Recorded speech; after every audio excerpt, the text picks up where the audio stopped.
So, good afternoon, and welcome to the Live Well and Stay Healthy Wellness webinar series brought to you by the Family and Community Health Sciences Department of Rutgers Cooperative Extension. My name is Rachel Tanzi, and I am the Senior Extension Associate with FCHS working out of our Monmouth County office, and I'll serve as your host today. So, it gives me great pleasure to introduce to you Joanne Kinsey. Joanne is a Family and Community Health Sciences educator and associate professor at Rutgers Cooperative Extension in both Atlantic and Ocean counties. Ms. Kinsey has her master's degree from Drexel University. She is certified as a workforce wellness specialist and is also a registered yoga teacher. Joanne's specialization areas are nutrition, worksite wellness, and healthy lifestyles, human development, laughter therapy, and technology and education.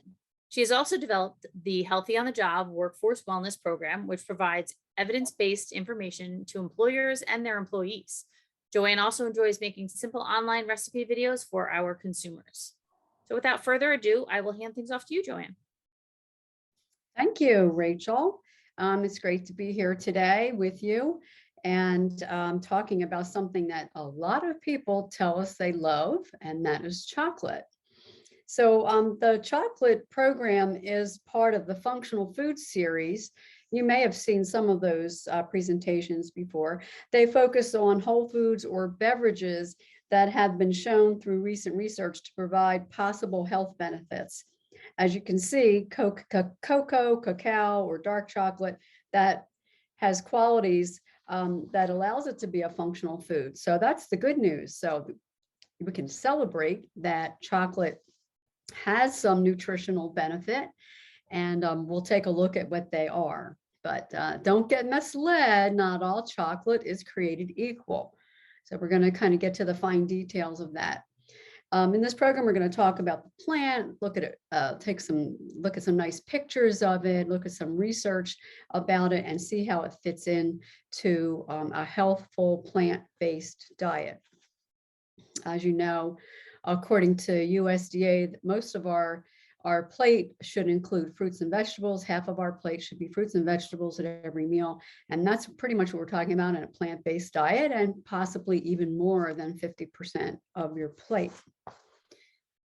So, look at this wonderful little poem that speaks a very long time ago in the 18th century to chocolate, and it was a revered food beverage at that time. So chocolate has always been held in high esteem throughout the years, and it has a wonderful history behind it too. So let's get right to the cravings, because chocolate is one of those foods that females tend to crave more than males. So as you can see, why is that? Well, you know, you probably knew or could have guessed that it had something to do possibly with hormonal changes and hormonal swings in the body. But we also crave chocolate for other reasons, because it does have caffeine, and some people do crave caffeine at times, but it also has some mood chemicals like serotonin, dopamine, and opioids in small amounts in chocolate. So serotonin tends to give us a little bit of a calming feeling. Dopamine, same type of thing in this case. So we crave it for lots of reasons. Maybe it's the taste, that's probably a big part of it, but it may be that it's just one of those things that our body thinks we need.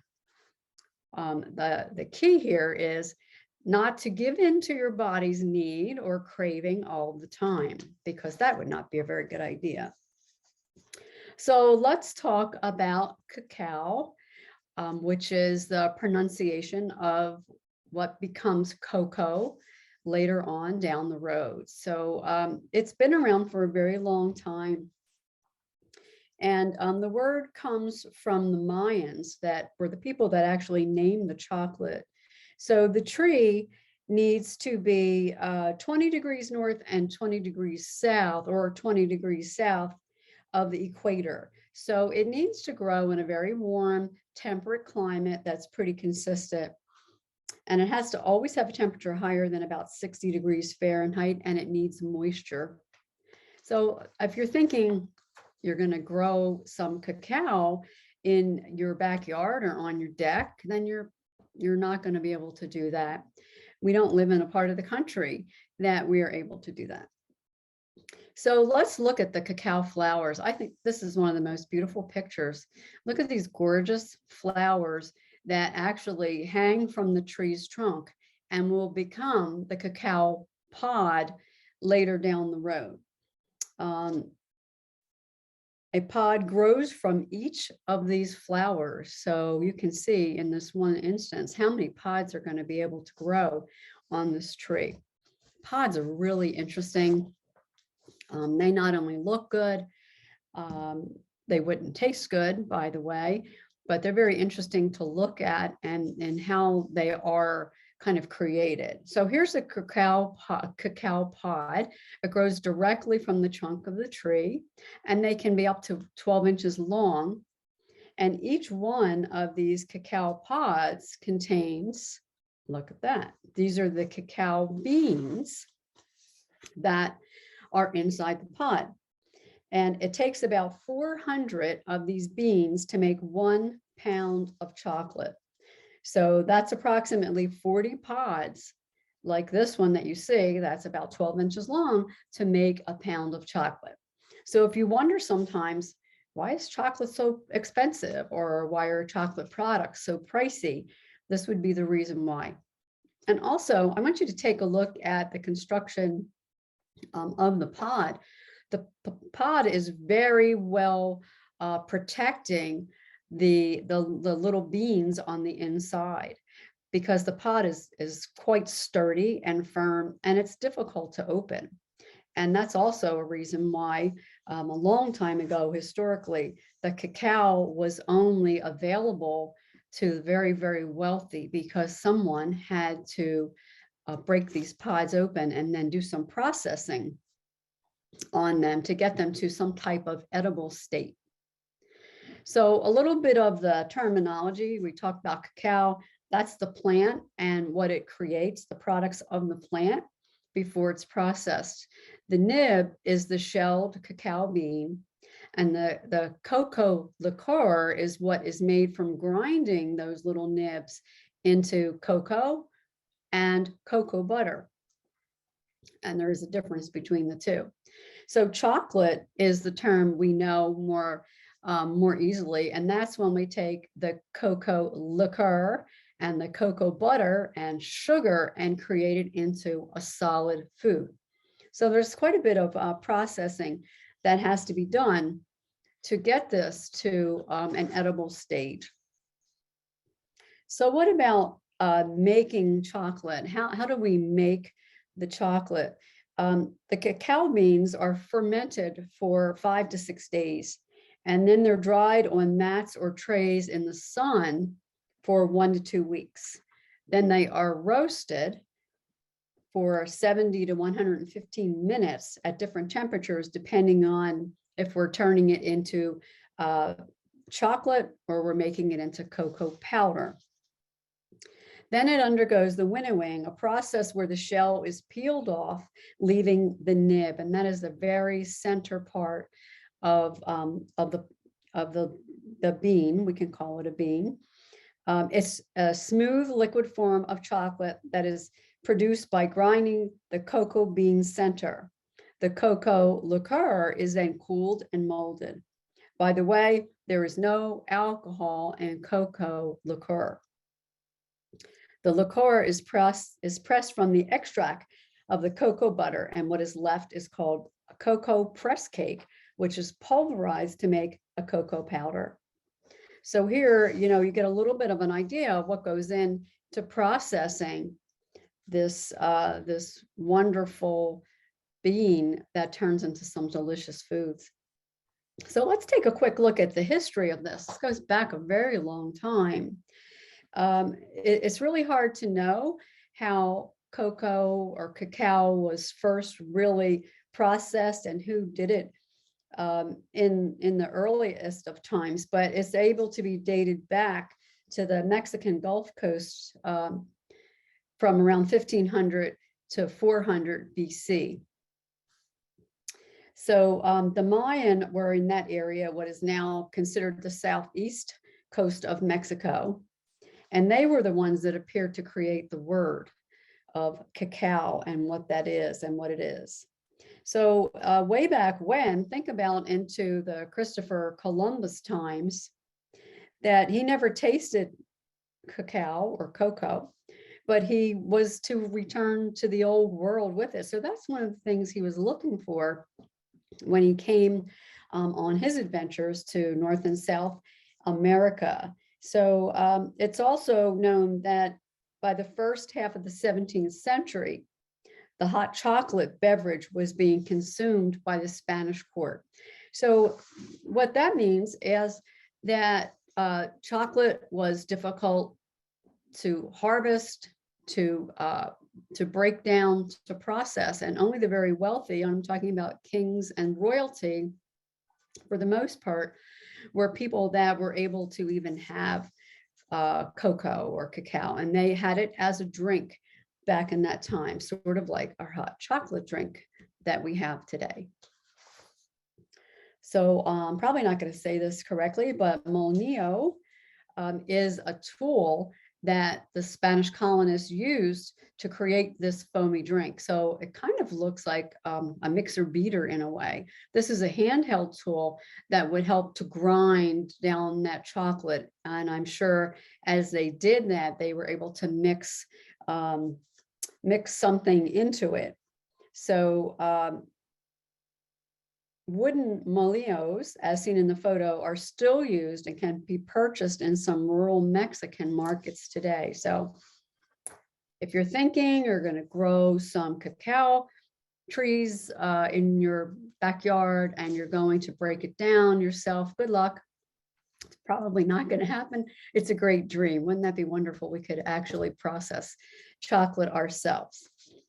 So let's look a little bit more at the history now into the 17th century. We know that cocoa was consumed by the wealthy, by the elite, and it was believed to have comforted the liver, aided in digestion, and made one happy and strong.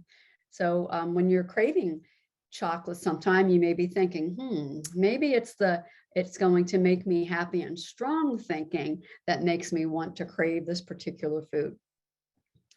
Cocoa did not come into America until the 18th century. And then that was pretty much the era when chocolate started to be manufactured by various machinery in our country. And where I taught for many years in Glassboro, we had a cocoa processing plant in our town, quite a large processing plant. And I'd say it was probably a good mile or so from the school that I taught in. And when they were processing cocoa and you walked out the door anywhere in the town, it smelled like chocolate. It was really kind of a nice smell, made you want some chocolate too.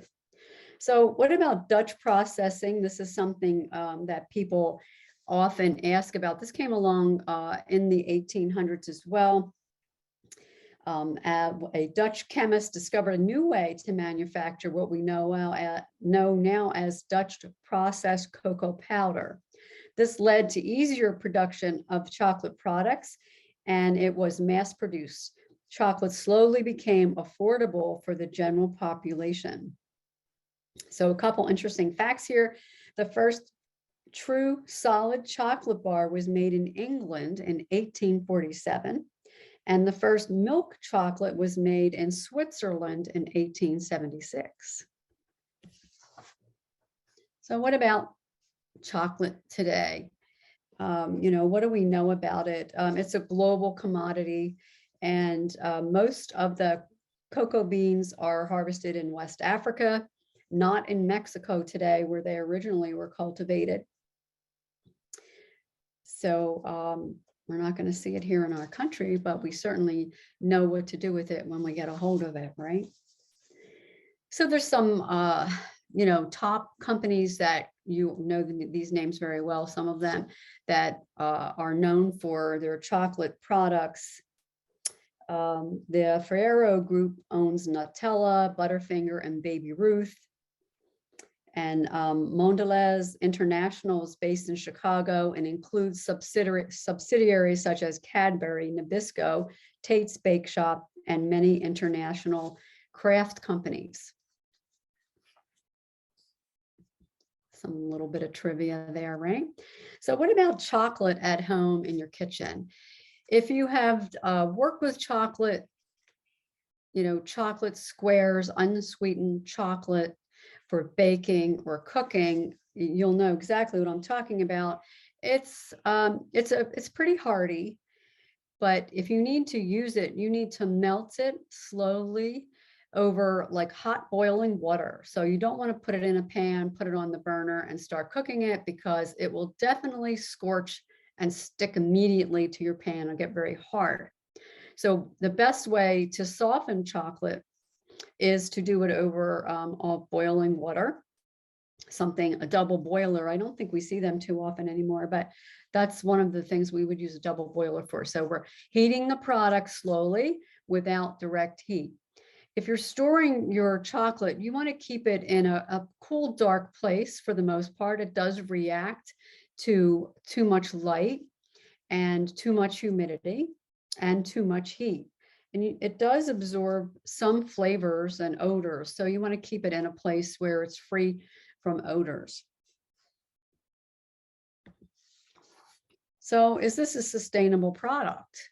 It is a sustainable product, which is absolutely good news for everybody. And it's accredited by the National Organic Program, and USDA verifies that also it is a sustainable product through all of the steps of the production, the development, the growing of it, and production.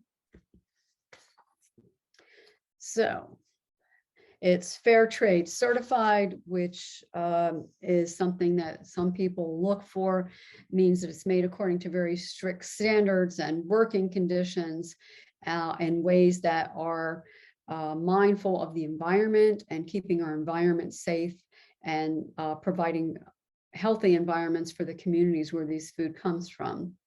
And fair trade certified foods would be various beverages, foods, flour, clothing, health and beauty products too.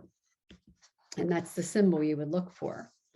There is another sustainability stamp that comes along with chocolate in many cases, and that it's part of the Rainforest Alliance, that it's considered a sustainable chocolate. So that really helps to protect the trees, the growers, and the entire environment where chocolate is grown, and create a world where people and nature can thrive together in harmony. So these certifications are very important these days to many people. Okay, let's get to the research on chocolate and cocoa and chocolate and see what we can find out. So there's polyphenols, and you may have heard us talk about this word before. This would be some of the phytonutrients, phytochemicals, and nutraceuticals that are part and place in plant foods. They are in many plant foods, and they are present in cocoa. It's very rich in flavonoids, which is good news, because other foods that contain flavonoids would be your green and black teas, red wine, sweet cherries, apples, purple grapes, blackberries, raspberries, and broad beans. And if you've been with us for other programs, you know that these are very nutritious foods. So cocoa has polyphenols, which is great. So you can say there is some nutritional benefit there. Dark chocolate has been found to have a higher content of flavonols than these foods. For example, dark chocolate has 60% more flavonols by weight than milk chocolate. Keep that one in mind. Okay, yep, I just said dark chocolate is more nutritious than milk chocolate, and about 75% more than brewed black tea and 87% more than red wine. So chocolate has some really interesting nutrients that it comes along with. It has that antioxidant property that we look for in our healthiest foods. That means that helps to get rid of some of the free radicals that kind of roam around in our bodies, these little toxins that we we like to interrupt them in their little cycle of life. So there has some research been done around the heart benefit of chocolate. So how about that? You think Valentine's Day, you think chocolate.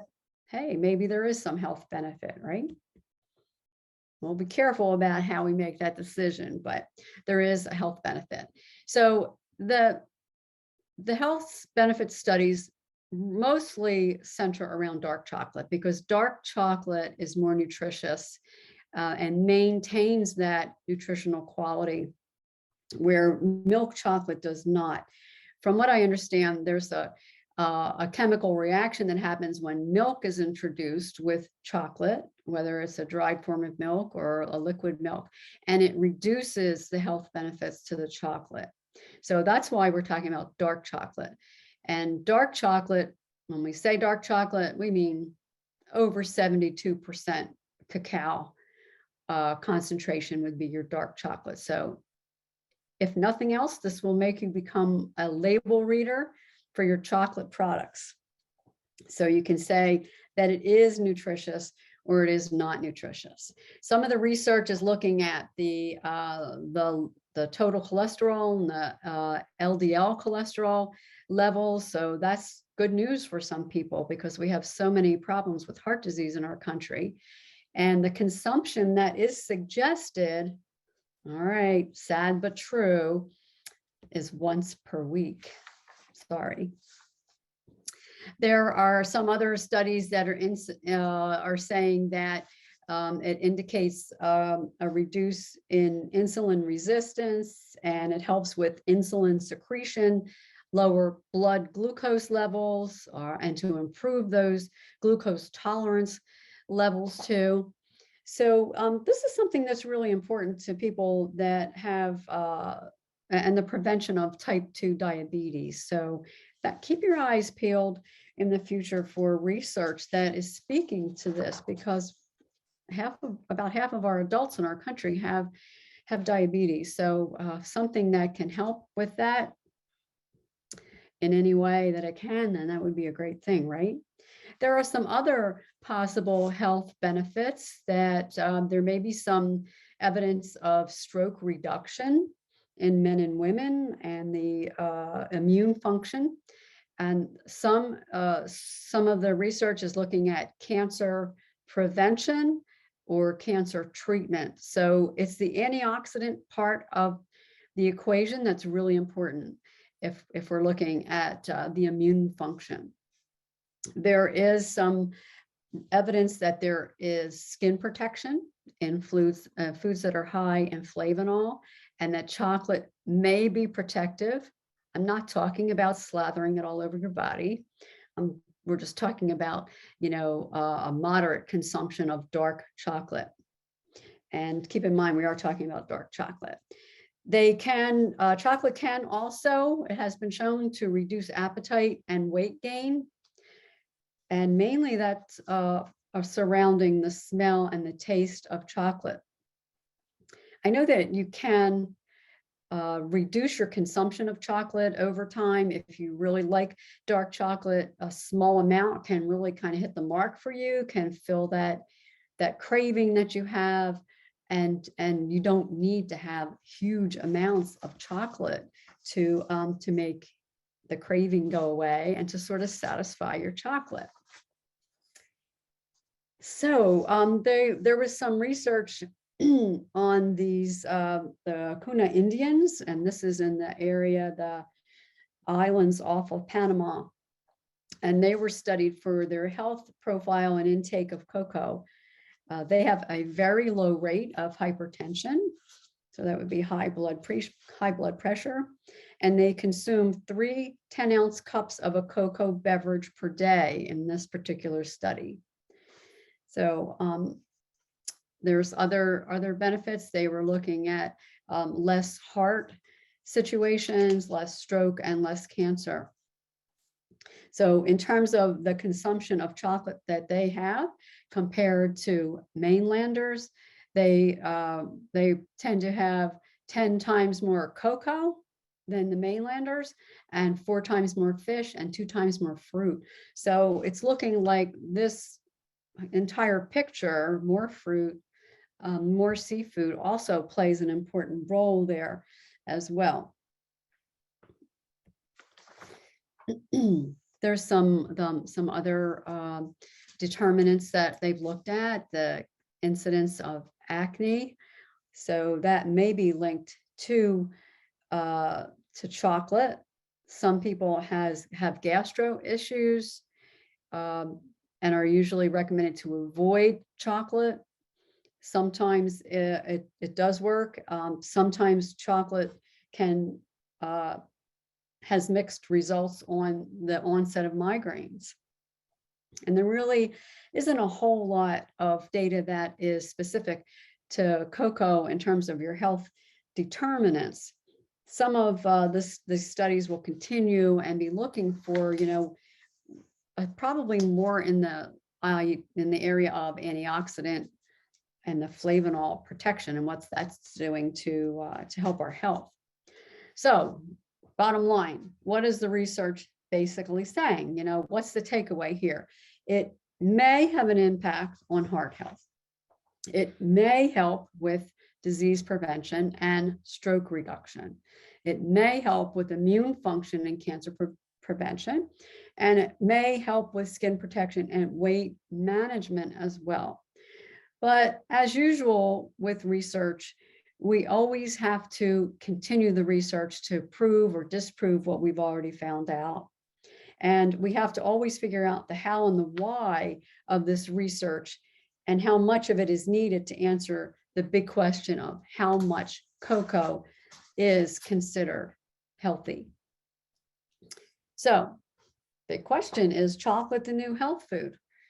Well, some things you need to take into consideration. Chocolate can be a very high caloric food and have a high fat content too. So your more lighter chocolates, your milk chocolate, white chocolate is not even really chocolate, it's really just cocoa butter. These foods are going to have a higher calorie content and fat content and less nutritive value. What research is saying that it indicates that there's possible benefits that are linked to dark chocolate, but we need more research. In the meantime, though, the research does say that cocoa and dark chocolate in moderation can be part of a healthful plant-based diet. So that's the good news, right? Well, I think this little graph will help you get the picture. So baking chocolate is 100% cocoa. Okay, it's 100%. There's no sugar added, nothing added. That's what you would be baking with. Dark chocolate has a little bit more added to it in terms of ingredients. It would have some sugar added to it and flavorings and so on, but it's pretty far up there, right, on the graph in terms of the percentage of cacao that it has. That's why it's the best bang for your buck, basically, if you're going to have chocolate. Because look at that compared to milk chocolate. Milk chocolate has a much lower percent of cacao because it has a lot of other ingredients added into it as well, mainly sugar and fat and flavorings. So the darker your chocolate, most of the time, the healthier it would be. So dark chocolate is not defined by the Food and Drug Administration, but it is similar in cocoa content to baking chocolate. It is often referred to as having 70 to 85% cacao. The darkest chocolate will also not have milk products in it and will be lower in sweeteners. And I can tell you, having done this program many times and doing chocolate tastings at the same time, that if you read the labels on the product, you will know what the percentage of cacao is. And I'm talking about like your Lindt products and some of the higher end chocolates. If you pick up a chocolate product and it doesn't tell you the percentage of cacao, then it's usually under 62% or 60% cacao. So you're not buying it for the nutritional benefit. Think about that. Think about some of your favorite candy bars, maybe Milky Way or some of those kinds of things. You won't find any percentage of cacao listed there because it's not the intense, the strong, the more nutritious kind. You'll find a lot of other ingredients, but it is kind of interesting. If you get a chance in the supermarket, take a look at Lindt and some of the other chocolates. They're usually towards the top shelf, right? So pick up a 60%, a 75% cacao, and maybe an 85% cacao. And they also have like 92 and 98% too. And compare the label and you'll see the difference. There's more nutritional value, there's more fiber, less fat, way less sugar in the darker chocolate products. We're going to make label readers out of you yet, right? One way or the other. So even with chocolate. So what about some of the other components that come along with us in cocoa? Well, fat is a part of it because cocoa butter is the fat part of the cacao. It's naturally there. And when I said something about white chocolate not really being chocolate, it's mostly cocoa butter. There isn't not necessarily any chocolate included in that. So don't get swayed by that. When the cacao bean is processed into cocoa liqueur, it contains both cocoa butter, which contains fatty acids, and cocoa solids, which is low in fat. The fats found in cocoa butter are a combination of both saturated and unsaturated fatty acids. So, you know, there's good fats and there's fats that are not so good for you. So that's something that we always want to read labels on too. In this case, some of the fats here are not so bad for you, but if you're going to have, you know, a candy bar that is milk chocolate and has lots of other sugars and caramel or whatever included, then you're really not getting the health benefits. So don't fool yourself by thinking that you're going to be getting a lot of health benefits. And the final product, chocolate, contains calories. Okay, it always contains calories. In this case, approximately 170 calories per ounce of a dark chocolate. And some of those very dark chocolate bars that you can buy in a supermarket that have cacao written right on the label, and the percentage will show you the calorie content. And those kind of bars are also easily broken into small squares. You know, and a small square is a serving of chocolate. I know, that's the bad news, right? The good news is that it tastes good and we really enjoy it. So what about chocolate? Is it part of a healthful diet? If you eat chocolate, eat it as part of a healthful diet. Although all foods can fit, moderation, remember that, and variety are the keys to a healthful diet. So chocolate is not going to be your new diet source. Chocolate can fit into a healthy diet in moderation, which means a small amount, possibly every day. And some of the studies they were talking about even in a week's period of time. Chocolate is just one of many plant foods with possible health benefits. And we've talked about many of those foods over the past several months. When choosing chocolate, high content cocoa products are found in dark chocolate. 70% or more cacao is thought to be an adequate amount of cocoa, although there are no specific recommendations or definitions of dark chocolate from any food governing body. Please note that we have not talked about chocolate cake, chocolate candy, chocolate ice cream, or other popular chocolate desserts in this presentation. We alluded to the candy bar just as some comparison for you. We talked about chocolate in its purest form, as close to its plant food origin as possible. Eat small amounts of dark chocolate as part of a healthful diet that includes other whole plant foods, including fruits, vegetables, whole grains, and legumes.